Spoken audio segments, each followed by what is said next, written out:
যার সঙ্গে আমি কাজ করেছি, যাকে আমি একজন অসাধারণ মন্ত্রী হিসাবে দেখেছি এবং যিনি গণতন্ত্রের জন্য আন্দোলন করতে গিয়ে তিনি চলে গেছেন, তিনি নেই, এখন তাকে ফাঁসি দেওয়া হয়েছে, মাওলানা মতিউর রহমান নিজামী। আমি এই জন্য তার নাম স্মরণ করতে চাই যে তার সঙ্গে থেকে আমি কিন্তু অনেক কাজ শিখেছি এবং একজন অত্যন্ত উঁচু দরের মানুষ ছিলেন। এই কথা না বললে আমার মনে হয় আমার অন্যায় করা হবে। আমি একজন মেঠো রাজনীতিবিদ, আমার বক্তব্য এখন ঠিক ওই রকমই একটা অবস্থায় দাঁড়াবে। তারপরেও নিয়ম, আমার নেতা নির্দেশ যে বলে ফেলেন আপনি, আমি সেই কারণে আপনার কিছু কথা বলতে চাই, যা একটু ভিন্নভাবে বলবো। আমি আজকে এই বাজেট সেশনে বক্তব্য রাখতে গিয়ে আমি কতগুলো নাম মনে করতে চাই এবং তাদের আত্মার মাগফিরাত কামনা করতে চাই। তাদের মধ্যে প্রথম হচ্ছেন আমাদের দলের প্রতিষ্ঠাতা, স্বাধীনতা ঘোষক শহীদ প্রেসিডেন্ট জিয়াউর রহমান। আমি সে নাম মনে করতে চাই আমাদের মহান নেত্রী, যিনি তার সারাটা জীবন গণতন্ত্রের জন্য সংগ্রাম করেছেন, লড়াই করেছেন এবং শেষ দিন পর্যন্ত তিনি এভাবেই লড়াই করে গেছেন। আমাদের সেই মহান নেত্রী, মহীয়সী নেত্রী, দেশনেত্রী বেগম খালেদা জিয়া। আমি স্মরণ করতে চাই আমাদের এই হাউসে যিনি এই বাজেট পেশ করেছেন বহুবার, আমাদের সফল অর্থমন্ত্রী জনাব সাইফুর রহমান। আমি স্মরণ করতে চাই আজকে এই হাউসে ঠিক সালাউদ্দিন সাহেব যেভাবে সকলকে মাতিয়ে বক্তৃতা করতেন, সেই সময় যারা বক্তব্য রাখতেন সেই সময়ে তাদের মধ্যে একজন হচ্ছেন ব্যারিস্টার মওদুদ আহমেদ, সালাউদ্দিন কাদের চৌধুরী, মশিউর রহমান জাদু মিয়া, শাহ আজিজ, যার কথা ওনারা বলছিলেন এতক্ষণে, তিনি ছিলেন একটা অসাধারণ পার্লামেন্টারিয়ান শাহ আজিজ, মির্জা গোলাম হাফিজ যিনি স্পিকার ছিলেন এবং আমাদের পরবর্তীকালে যিনি এই হাউসে অন্য দলে ছিলেন, পরবর্তীকালে আমাদের আন্দোলনের সাথে যোগ দিয়েছিলেন কাজী জাফর আহমেদ, এবং আরেকজনের নাম না বললে অন্যায় করা হবে, যিনি আমাদের এখানে সবসময় আমাদেরকে সাহস জুগিয়েছেন, আমাদের বিএনপির যিনি আমাদের সবচেয়ে দুঃসময়ে বিএনপি হাল ধরেছিলেন, আমাদের খন্দকার দেলোয়ার হোসেন। আমি সেই সঙ্গে অবশ্যই স্মরণ করতে চাই আমাদের আরেকজন নেতা জনাব তরিকুল ইসলাম সাহেবকে, যিনি তার জীবনের শেষ দিন পর্যন্ত তিনি এই বিএনপি রাজনীতির জন্য কাজ করে গেছেন।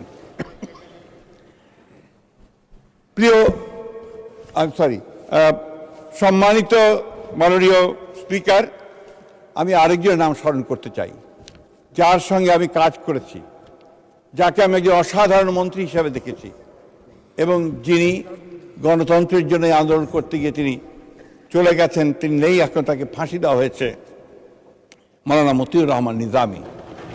আমি এই জন্য তার নাম স্মরণ করতে চাই যে তার সঙ্গে থেকে আমি কিন্তু অনেক কাজ শিখেছি এবং একজন অত্যন্ত উঁচু দরের মানুষ ছিলেন।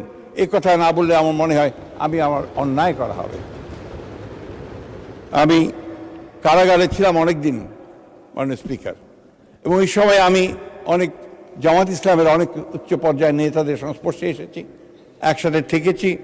আমাদের মীর কাসেম সাহেব, কামরুজ্জামান সাহেব, কাদের মোল্লা সাহেব এবং আজহার ভাই উঠে গেছেন, আজহার ভাই আমাদের সঙ্গে অনেকদিন ছিলেন। আমাদের ব্রিগেডিয়ার হান্নান শাহ, তার নামও আমি মনে করতে চাই, কারণ তিনি লড়াই করেছেন। ডক্টর আর এ গনি, তিনি আমাদের সঙ্গে দীর্ঘকাল জীবনের শেষ দিন পর্যন্ত গণতন্ত্রের জন্য সংগ্রাম করেছেন। আব্দুল সালাম তালুকদার সাহেব, এই নামগুলো আমি মনে করতে চাই বারবার করে, এই জন্যেই। এছাড়া অনেকে আছেন মাননীয় স্পিকার, যারা গণতন্ত্রের জন্য সংগ্রাম করেছেন, লড়াই করেছেন, প্রাণ দিয়েছেন। আমাদের দেশে বারবার এই দেশের মানুষ লড়াই করেছে, সংগ্রাম করেছে, এবং সেটা হচ্ছে গণতন্ত্রের জন্য সংগ্রাম করেছে, কখনো ভাষার জন্য সংগ্রাম করেছে, এবং কখনো স্বাধীনতার জন্য সংগ্রাম করে লড়াই করে জীবন বাজি রেখে লড়াই করেছে। মাননীয় স্পিকার, আমাদের সবচেয়ে দুর্ভাগ্য যে জাতি বারবার লড়াই করেছে, সংগ্রাম করেছে, কিন্তু এই 50 বছর পরেও ঠিক যে জায়গায় আমাদের যাওয়া উচিত ছিল সেই জায়গায় কিন্তু আমরা যেতে পারিনি মাননীয় স্পিকার। এটা আমাদের দুর্ভাগ্য। এটাই আমার কাছে মনে হয় যে আমাদের কোথাও একটা সমস্যা আছে, যে সমস্যাগুলো আমাদের নেতৃত্বকে সেই জায়গায় পৌঁছাতে দেয় না, যে কারণে হয়তোবা আমরা সেই জায়গায় পৌঁছতে পারি না। মাননীয় স্পিকার, বিগত 15 বছর আমরা একটা ভয়াবহ ফ্যাসিজমের অধীনে ছিলাম। গোটা জাতি নির্যাতিত হয়েছে, নিপীড়িত হয়েছে, খুন হয়েছে এবং তাদের সমস্ত স্বপ্নগুলো বিনষ্ট হয়ে গেছে। এই ভয়াবহতার মধ্যে আমাদের অর্থনীতি যখন প্রায় খাদে পড়ে গিয়েছিল এবং আমাদের সেই জুলাইয়ের অভ্যুত্থানের পরে যখন নতুন করে আমরা বাঁচার জন্য স্বপ্ন দেখছি, তখন আমাদের নেতা সেই দূর থেকে আমাদেরকে নেতৃত্ব দিয়েছেন। আমরা যখন একটা নির্বাচনের পরে অত্যন্ত সাফল্যের সঙ্গে সরকার গঠন করতে সক্ষম হয়েছি, সেই সরকার সত্যিকার কথা বলতে কি একদম খাদে পড়ে যাওয়া অর্থনীতিকে টেনে তুলে নেওয়ার চেষ্টা করেছে। আজকের এই বাজেট আমার পাশেই বসা আমাদের আমির খুশরো মাহমুদ চৌধুরী সাহেব, সেই সাহসী মানুষ যিনি খাদে পড়ে গিয়ে উপরে ওঠার চেষ্টা করেন, সেই চেষ্টাটা তিনি করেছেন এই বাজেটের মধ্যে দিয়ে। এই বাজেটটা শুধু একটা অঙ্কের হিসাব নয় মাননীয় স্পিকার, এই বাজেট হচ্ছে সামনের দিকে এগিয়ে যাওয়ার একটা সিঁড়ি। এই সিঁড়িতে ওঠার জন্য তিনি আমাদেরকে বাজেট দিয়েছেন। আমি বাজেট সম্পর্কে দীর্ঘ আলোচনা করব না। আমি শুধু আপনাদেরকে, অনেকেই বলেছেন যে এই বাজেটের কোনো নীতি নেই, সেইভাবে বলা হয়নি, পথরেখা নেই বলা হয়নি। কিন্তু এই বাজেটের যদি আপনারা দেখেন, যে বাজেটের উপরে ছোট্ট একটা বইও বের করেছেন। এখানে বলা আছে যে 3টি প্রধান আর, যে আর্টটার উপর ভিত্তি করে,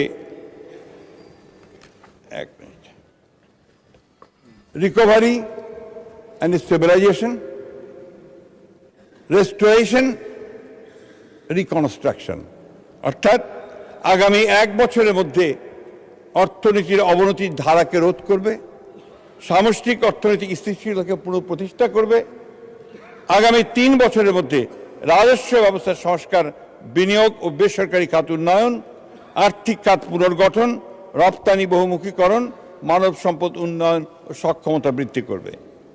আগামী 5 বছরের মধ্যে অর্থনীতির কাঠামোগত রূপান্তর, উদ্ভাব নির্ভর প্রবৃদ্ধিতে উত্তরণ, বাণিজ্য বহুমুখীকরণ ও অন্তর্বর্তীমূলক ও টেকসই প্রবৃদ্ধি। মাননীয় স্পিকার, এই বাজেটে যে প্রশ্নগুলো এসছে, সমালোচনাগুলো এসছে, যে আপনার একটা আপনার জনতুষ্টিমূলক একটা বাজেট, একটা আপনার একটা এমন একটা বাজেট যা অর্জন করা সম্ভব নয়, এমন একটা বাজেট যেখানে আপনার এটা একটা উচ্চ অভিলাষী বাজেট হয়েছে। মাননীয় স্পিকার, বিএনপি হচ্ছে সেই দল, যে দল সব সময়ই একেবারে ধ্বংসস্তূপ থেকে উঠে আসা দল। 1975 সালে যখন রাজনৈতিক পটভূমির পরিবর্তন হয়েছে এবং যখন বাংলাদেশকে একটা তলাবিহীন ঝুড়ি বলা হচ্ছিল, সেই সময় বিএনপির প্রতিষ্ঠাতা শহীদ প্রেসিডেন্ট জিয়া রহমান কিন্তু একে টেনে উপরে তুলেছেন এবং নতুন করে বাংলাদেশকে একটা অর্থনৈতিক সমৃদ্ধির দিকে এগিয়ে যাওয়ার কাজ শুরু করেছেন।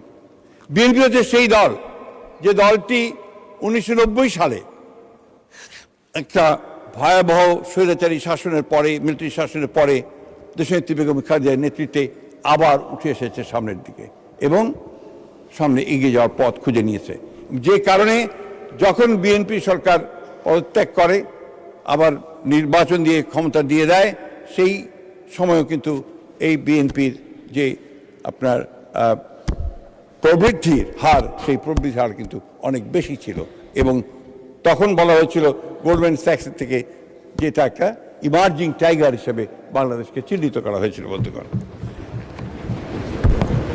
মিস্টার স্পিকার, মাননীয় স্পিকার, আমার যে কথাটা বলতে চাচ্ছি, যে বিএনপি সবসময় লড়াই করতে জানে, বিএনপি চ্যালেঞ্জ গ্রহণ করে, বিএনপি চ্যালেঞ্জ গ্রহণ করে সাফল্য অর্জন করে। এই প্রমাণ আমরা বারবার এই বিএনপির সাথে দেখেছি। আজকে আমি আমাদের মাননীয় অর্থমন্ত্রীকে ধন্যবাদ জানাতে চাই এই জন্য আরো বিশেষ করে যে তিনি এমন সময় যে দায়িত্বটা নিয়েছেন, এবং আমি তাকে একবার বলেছিলাম যে আপনি ফরেন মিনিস্ট্রি নেন, তিনি বলেন না আমি অর্থ মন্ত্রণালয়ে থাকবো। হি অ্যাকসেপ্টেড দ্য চ্যালেঞ্জ, এবং আজকে আমি অত্যন্ত আনন্দের সঙ্গে বলছি আমরা সবাই এই বিশ্বাস করি যে এই চ্যালেঞ্জ তিনি গ্রহণ করেছেন, তিনি উতরে যাবেন এবং বাংলাদেশকে তিনি তার অভিষ্ট লক্ষ্যে পৌঁছে নিয়ে যাবেন। আমি এই বিষয়ে খুব বেশি বলবো না, আমি শুধু একটা বিষয় বলতে চাই যেটা না বললে আমার নিজের কাছে আমার নিজেকে আমি ক্ষমা করতে পারবো না। আমাদের বন্ধুরা যারা ওই পরে বসে আছেন তারা অনেকভাবে আমাদেরকে বিভিন্নভাবে বলা যেতে পারে যে একটা ইগনোর করার চেষ্টা করেছেন, আমাদেরকে বিভিন্নভাবে ক্ষুব্ধ করার চেষ্টা করেছেন, যেটা আমি মনে করি যে এই সময় সেটা সঠিক নয়। কারণ আপনাদের নিজেদের দিকেও আপনাদের ফিরে তাকানো দরকার। এই জন্য তাকানো দরকার যে আমি বারবার যে কথাটা বলি যে ৭১ সালের ভূমিকার জন্য আপনারা একবার তো ক্ষমা প্রার্থনা করলেন না। জাতির সামনে আপনাদের ক্ষমা প্রার্থনা করা উচিত ছিল। এটা করলে কিন্তু আজকে এই সমস্যাগুলো হয় না, বা you did not do that, আপনারা সেটা করেননি। উপরন্তু আপনাদের নেতা তখন প্রফেসর গোলাম আজম সাহেব তিনি বলেছেন ৭১-এ আমরা ভুল করিনি। এই জিনিসগুলো আমার মনে হয় এখনো সময় আছে, আপনারা এখনো ভেবেচিন্তে দেখতে পারেন যে বাংলাদেশ সম্পর্কে আপনাদের ধারণাটা খুব পরিষ্কার করে আমাদেরকে জানানো উচিত, বাংলাদেশকে জানানো উচিত বলে আমি মনে করি। আমি এর বেশি যেতে চাই না, কারণ বারবার আপনারা এই কথাগুলোই বলতে থাকেন এবং ৭১ সম্পর্কে আপনাদের ধারণা খুব পরিষ্কার করে আপনারা বলেন না। এই জন্য পরিষ্কার না বলেননি, আমি আজ পর্যন্ত শুনিনি, এটা কেউ শোনেনি। মাননীয় স্পিকার, এই কথাটা আমরা এই জন্য বলছি যে আজকে যদি আপনারা এটা স্বীকার করে নেন তাহলে কিন্তু আপনাদের জন্য রাজনীতি অনেক সহজ হয়ে যাবে। আমি আমাদের অত্যন্ত প্রিয় ছাত্রদের এবং ইয়াং ম্যানদের যে দল এনসিপি, এবং আমি অত্যন্ত আনন্দিত যে তারা তাদের যে পারফরমেন্স তারা খুব ভালো করছে। কিন্তু একটা ব্যাপারে আমি ব্যক্তিগতভাবে খুব দুঃখিত যে তারা আজকে এমন একটা দলের সঙ্গে জোট করেছে যে দলটি বাংলাদেশের স্বাধীনতাতে বিশ্বাস করে না। আমি আশা করব যে তারা তাদের যে রাজনীতি থেকে আরো পরিষ্কার করবে, সে পরিষ্কার করে সামনের দিকে নিয়ে আসবে। এই কথাটা এই জন্য বলছি যে আমাদের এই নবীন রাজনীতিবিদদের তাদের অনেক ভবিষ্যৎ আছে, তারা ভবিষ্যতে আরো ভালো করবে। আমরা চাই যে তারা ভালো করুক, কিন্তু এমন কোনো স্টিগমা নিয়ে তারা যেন পজিটিভ না থাকে যে যারা বাংলাদেশের অস্তিত্বের প্রশ্নটাই যারা অস্বীকার করতে পারে। আমি বক্তব্য বাড়াবো না, আমি শেষ করবো এই বলে, যেহেতু বক্তব্য যা বলার সালাউদ্দিন সাহেব পুরোপুরি বলেই দিয়েছেন, আমাদের অন্যান্যরা বলেছেন, আমার আর সেই বিষয়ে মনে করি আমাদের যাওয়ার খুব বেশি প্রয়োজন নেই। শুধু একটি কথা বলতে চাই যে আমরা আজকে যার নেতৃত্বে এই সামনের দিকে এগিয়ে যাওয়ার জন্য লড়াই করছি, মাননীয় স্পিকার, তিনি একজন পরীক্ষিত মানুষ, সংগ্রামী মানুষ, লড়াই করা মানুষ, এবং তিনি এই মাত্র 4 মাসের মধ্যেই গোটা জাতির সামনে এমন একটা উদাহরণ তুলে ধরেছেন যে এই জাতিকে নেতৃত্ব দেওয়ার যোগ্যতা একমাত্র তারই আছে। আজকে মালয়েশিয়া এবং চীন সফর করে এসে যে আশা মানুষের মধ্যে জেগে উঠেছে যে আমরা আমাদের নেতা যিনি আজকে বহির্বিশ্বেও তিনি তার যে যোগ্যতা, সেই যোগ্যতার ছাপ তিনি রাখছেন, বাংলাদেশকে তিনি সামনের দিকে এগিয়ে নিয়ে যেতে পারবেন। এবং আজকে যে দারিদ্র্যের মধ্যে আমরা আছি, আজকে যে একটা অনিশ্চয়তার মধ্যে আমরা আছি, সেই অনিশ্চয়তা থেকে, সেই দারিদ্র্য থেকে, সেই খাত থেকে আমাদের নেতা আমাদেরকে টেনে উপরে তুলবেন, এ বিশ্বাস আমাদের আছে। তিনি যখন চায়না গিয়েছিলেন, চায়না থেকে ফিরে আসলেন, আমি এর আগের আমার যে আপনাদের প্রথম যে সভা আপনার অধিবেশনের প্রথমে ভাষণের উপরে, রাষ্ট্রপতি ভাষণের উপরে যে বক্তব্য রেখেছিলাম, সেখানে আমি একটা ঘটনা বলেছিলাম। আমি ছবি দেখতে গিয়ে দেখলাম যে সেই গ্রেট হলেই আমাদের নেতাকে ওখানে সম্বর্ধনা দেওয়া হচ্ছে এবং সেই স্যালুট দেওয়া হচ্ছে। আমার মনে পড়লো সেই কথা 2002 সালে আমি যখন দেশনেত্রী বেগম খালেদা জিয়ার সঙ্গে একটা রাষ্ট্রীয় সফরে চীন গিয়েছিলাম। আমরা অনেকেই ছিলাম সেখানে, আমাদের আজকের প্রধানমন্ত্রী ছিলেন, আমাদের পাশেই ছিলেন। চীনের প্রধানমন্ত্রীর সঙ্গে যখন আমাদের দেশনেত্রী পরিচয় করিয়ে দিলেন তার যে মাই সান, তখন উনি হাত শক্ত করে ধরলেন চীনের প্রধানমন্ত্রীর, ধরে করে বলেন carry the flag of your father and mother. মাননীয় স্পিকার, আজকে আমাদের প্রধানমন্ত্রী তারেক রহমান সেই স্বাধীনতার পতাকা, গণতন্ত্রের পতাকা, সার্বভৌমত্বের পতাকা নিয়ে তিনি চীন গিয়েছিলেন। সেই চীনের প্রধানমন্ত্রী আবার তাকে সেই কথাই বলেছেন, তিনি সেই পতাকা নিয়ে ফিরে এসেছেন এবং আমার বিশ্বাস এই পতাকা নিয়ে তিনি সামনের দিকে এগিয়ে যাবেন এবং বিজয় অনিবার্য এবং আমরা জয়লাভ করব। অর্থনৈতিক উন্নতি আমাদের হবেই এবং এই বাজেটের মধ্যে দিয়ে আমরা এগিয়ে যাব। ধন্যবাদ মাননীয় স্পিকার।